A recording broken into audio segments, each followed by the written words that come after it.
October Red Boxing here at the press conference for Liam Smith and Chris Eubank Jr. I'm joined by Liam Smith's brother, Callum Johnson. Mundo. I like that, Mundo, that we've just worked out means world. Welcome, how are you? Yeah, I'm not too bad, how are you? All the better for being here. I'm really looking forward to this fight. I'm not going to touch on that. But what I want to do first is touch on the light heavyweight division. I'm going to make this a little bit about you. I love the light heavyweight division. We've got a fight coming up shortly with Anthony Yarde, and Beterbiev. Yeah. Talk to me about that fight. You're from Boxing Blood. You know your stuff. You're an excellent boxer yourself. How do you see that fight? Yeah, it's a good fight. Obviously, the two very big punches. Obviously, Beterbiev's record, he's no one's seen the final bell with him, so he's obviously very heavy-handed.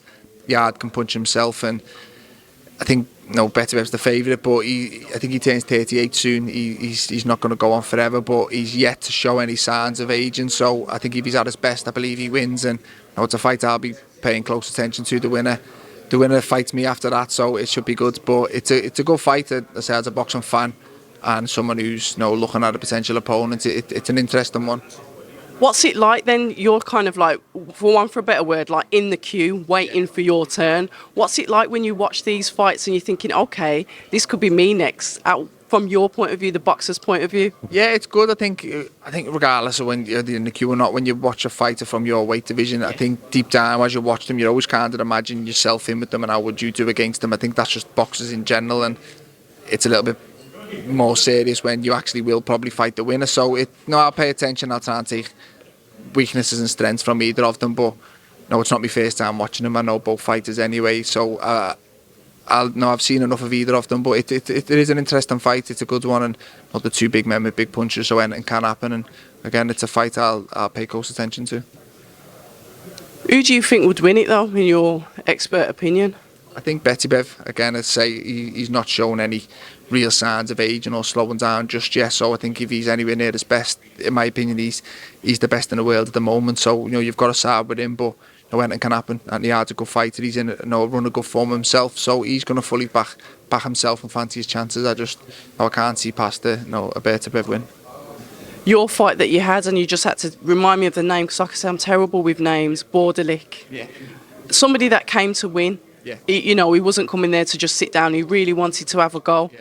Talk us through that fight. Obviously, I watched it on TV, but I didn't have the pleasure of speaking to you afterwards. Yeah, it was a good fight. I knew beforehand it was a tough fight. He was European champion, Olympic bronze medalist as amateur, a southpaw, good sticky skills, and to fight that type of style after 11 months out the ring was potentially going to be a tricky night. And he started pretty quick. He came out the blocks fast, and the fight caught fire pretty early on. But it was a fight I always believed I'd win, and it ends up being a little bit more exciting than what I expected. I thought he'd move a lot early on, but he come and had a bit of a shootout with me. But it was good to get the win. It was good to get a good finish on the big stage as well on the Anthony Joshua show, so a lot of people seeing it. So it was a good night all round for myself, and I say put me mandatory challenger for the world title, which was the whole point of having that fight. It was a final eliminator, and there was a lot at stake, so I was happy with the performance, and we move on and move forward. Yeah, it was a beautiful performance. You are a very good boxer to watch. You are powerful as well. I don't know, you've got a little bit of a hunting nature about you. With like your brother, I'd say he's more like the dog fight. Yeah. But with you, I don't know, you seem to be more calculated. You're sort of like, you're slower, but you'll come for them, and you really hunt down your opponent and really hurt them. It's a lovely style to watch. Thank you. Yeah, it's just a style. I think as the years go on, you kind of learn a little bit more about yourself, and your own style, your own strengths, and you just develop a style of fighting what you feel works for you. And obviously a lot depends on your opponent you're in with, and you kind of not so much adjust to them, but you choose what you believe will work best against that certain opponent. And I said last fight with a slick southpaw, I knew I had to cut the ring off. I knew I had to be a little bit more spiteful with him, and I say it paid off. I got the win. I got the knockout in 4 rounds, and we move on and move forward. And it's always good to get a win. You learn to enjoy the wins no matter how big or small, and that was a good one in my career. When, like you said, he started off a bit quicker than you thought he would have. Say the first bell goes and you go back in the corner and you sat down with your coach, you've got that minute to kind of like process what's going on and think, okay, I'm going to go into round 2. What were your thoughts then? Obviously, you said he started quicker than you thought. Yeah, I think as a fighter, I kind of wanted to mix fire with fire, and me coach was shouting, take your time, we've got 12 rounds to get him. He's come out on nervous energy, let him burn himself out, we'll get him later on. But I think at times I was trying to listen, and at other times you just want to mix fire with fire. So again, I think after round 2 saying you're not listening, and I started to listen, and I found the shots what needed to get. But yeah, it's just, if you've always got to be prepared, because if you come out expecting to warm into a fight and someone jumps right on you and you're not prepared, then the fight could be over before you've even got going. So you've got to, no matter how you think the fight's going to go, you've got to be prepared for any option, and I think that's what separates good boxers from average boxers. So again, I'm not blowing me on something, but yeah, you've just got, over the years you learn to be experienced, to know that from that first bell go, you've got to be switched on regardless of what tactics you've got. When your coach was saying you're not listening, how is it for you then as a fighter to like switch back onto that? I've got to listen to what I'm being told. Otherwise, like you said, you can get caught with a silly shot or whatever. What is it like to have that discipline where the coach can literally make you just switch back into, all right, I'm listening now? Yeah, that's it. You just got to, I think it's just a respect for your coach, and even in camp, whatever he says, you can't sit and question it and think, well, no, I think this. He's your coach for a reason. You've got to learn to listen, and that's when young kids ask me for advice, that's the first thing I say: listen to your coaches. They're there for a reason. They're not there to waste the time and whatever they tell you. And I think it was easy for me because I knew I weren't listening. I knew I was doing what he didn't want me to do. It was just, I had to just instinct. Settle myself down. It was just, when someone unloads a combination on you, you just want to retaliate, and he was just saying take your time, and no, I did listen to him. And again, it's just a respect thing. If he was to tell me something that I thought, well, no, I don't think that's right, then there's no point in being in my corner. So you've got to just have respect for your coach and you employ them to put full faith in them and know that what they say is right. And again, I listened, and it paid off. I apologised after it for not listening. Yeah, because he probably punished you in the gym in the training session anyway. Yeah, how long, and excuse my ignorance, how long have you been with your coach? Just two fights now. I had two since I moved to light heavy. I've had 2 fights with him. Two good knockouts and 2 good camps where I feel, again, I've had 2 quite early knockouts, so we haven't really seen me go long in a fight. But I know in camp and in sparring and stuff, I know I am making improvements and stuff that I've been working on with him. So I'm really happy with how it's going, and I'm excited to get back in camp with him again and build on what we've already worked on. When you decided to move up in weight, and obviously what made you decide to change coach? Why did you think, okay, I've got to make a change, I'm moving up weight, I want to be more competitive, I want to go for world titles? What is it that makes you think, okay, I've got to make a change? Yeah, there's just a lot of things going on in the background that when the relationship wasn't the same as what it was early on in my career, and I just felt as a fighter, I was world champion and I was winning, so you're a bit ignorant to stuff that you need to improve on. I'm still winning, so it's fine. Whereas I think losing made me sit back and stripped it all down and made me see me mistakes, see me faults, see the reasons why I lost, and highlighted areas what I needed to improve on. And I just had to make a decision to who was the best to improve those areas. And I made the decision, and I fully backed the decision. And I believe it was a good move. And the 2 performances since have confirmed that it was a good move. Yeah, we like to see it, because sometimes I get a bit nervous when I hear that fighters are like hopping coaches. So I always like to try and get, their mindset. What is it that makes you change? But like you said, if you're winning, it's not a problem, is there? I'm just always winning. So even if you're winning, you underperform, you're still world champion, I'm still winning. So it's kind of, if it's not broke, don't fix it. And no, it wasn't one of these, I lost, I blame the coach. It was nothing to do with that. I took the loss, it was me and me only. I got in there, I underperformed, and that was that. But losing just because you build, when you're unbeaten for so long, you build this invincibility bubble around you, and you think, regardless, I'll win, no matter, if I turn up, I'll win, I'll somehow find a way to win, and you can't ever picture yourself losing. And then when you lose, it just, highlights areas of why you lost, and why was he better than me on that night, what was he able to do, and it just makes you, me personally, it just gives me more ambition and more of a drive to go and improve and correct those wrongs, and just show people that wasn't the best of me, I can improve. And I made the decisions, behind the scenes to change my team up, and I believe it's paying off.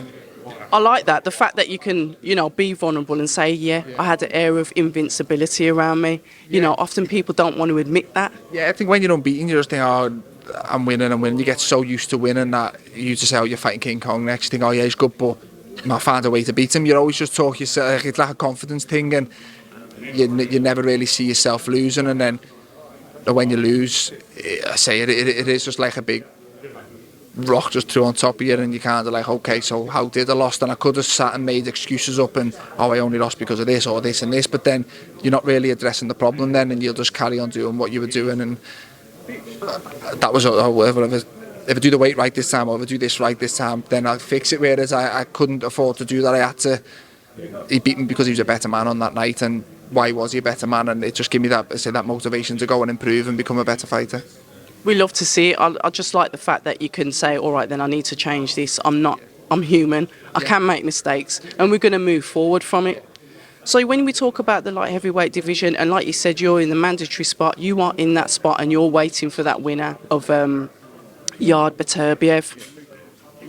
I'm not asking to give tactics away, but what do you see as the fighters, them two, the pair of them, their strengths that you can take away? Yeah, the strength, obviously, Beterbiev's power. He kind of hunts people down, but I think he, again, touching about that invincibility, I think he's so confident in his own punch power that he kind of neglects what's coming back. And I do think he's a little, not easy to hit, but he's not the hardest person to hit, which could be his vulnerability. And the same with Yarde. I think he's had a lot of it easy in his career that, the minute people start giving it back to him, he become a little bit unstuck against Kovalev. But again, he might have went and improved on those things after the loss. So I think a lot of fighters come back better from a loss. Some it can kind of ruin them, but some take it and improve from it. And he obviously has. He's got himself in a good position. He lost to Yarde and to Lyndon Arthur, but we've seen the improvement second time round, which is what you want to see. So it's they're two very good fighters. They're both fighting for world titles for a reason.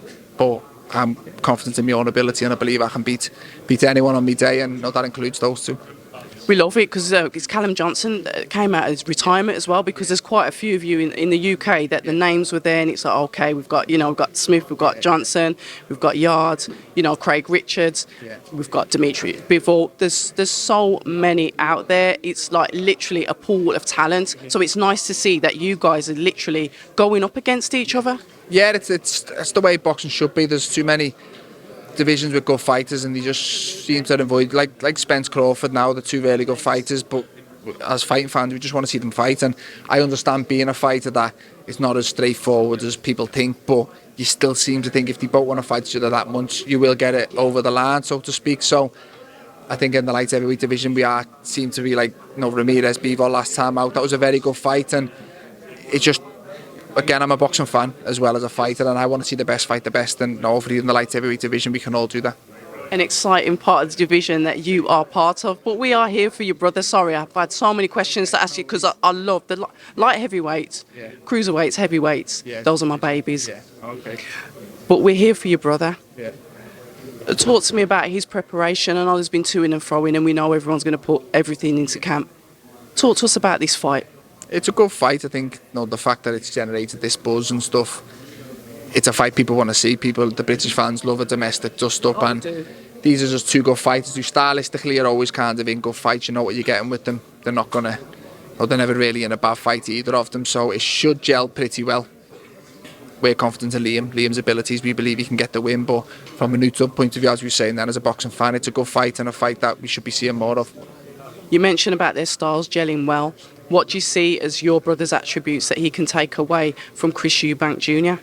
I think it's a stylistically, I have sparred Liam most of my career. Obviously, I'm a lot bigger than him, but he's just very, from the outside looking in, he looks like he just walks forward with his hands up, but he's very, very clever and smart with it. It's very calculated pressure, and it kind of makes you throw when you don't want to throw, so you're fighting at a pace you don't really want to fight at. That's why he seems to always get to a lot of people late, because they're not used to fighting and throwing when they don't want to. A lot of fighters like things on their own terms, and he's very good at that. And I think Eubank's very fit. He sets a good pace, but he also goes for his walks and has his breathers and stuff. And I don't believe Liam will let him do that. So again, I'm sure they've got tactics that they can exploit on Liam, but it's a good fight. It's an interesting one, but Liam's very confident. He wouldn't have took this fight if he didn't believe he could win it. He was in a very good position at 154 with all the governing bodies, with his rankings and stuff. So it's a fight he didn't have to take, but it's a fight he's took because he fully believes he gets the win.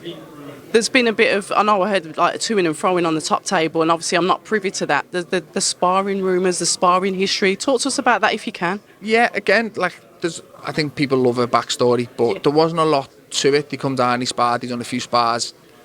No one punched each other's head, and it was good sparring. But Liam come away from it happy. He was happy with how it went for himself. He from that day forward, he's always believed he had the style to beat Eubank, and obviously they both went different ways. Eubank was fighting at 168 and Liam was 154, so the fight seemed quite far off, but they both kind of met at middle, and the paths have crossed at this point in their career, which should make for a good fight. Obviously they're both experienced, they're both fighting at a good level. Liam's in very good form, he's coming off a few good wins, so I think the time is now. It's a great time for it to happen, and I'd say from the spars there's not a lot you can take, but you can take certain bits, and Liam's happy with how it went. The springboard for the winner and the options for the loser, as a an expert in boxing. Yeah, I think again what kind of makes these fights exciting and what brings a big performance out in them is there's a lot at stake for the winner, and in terms of at the highest level, it's a long road back for the loser. No, a loss here, you've got a queue to get back to the highest level, and I think Chris is 33, Liam's 34. Are they going to go back and try and rebuild again? They both want to fight in the biggest fights possible, and the winner puts themselves right into another big fight regardless of who it may be. So there's a lot at stake for the winner and a long road back for the loser. So again, it's a must win for both of them. We love it. Callum, Mundo, Smith, the man himself, the light heavyweight, thank you so much for your time. It's been an absolute pleasure speaking to you. Thank you very much. Thank you. Hi, and thank you for watching October Red Boxing. Like, subscribe, and tap the bell for notifications. You can also find us on Instagram at October Red Boxing and on Twitter, October Red UK. And remember, at October Red, we stay ready.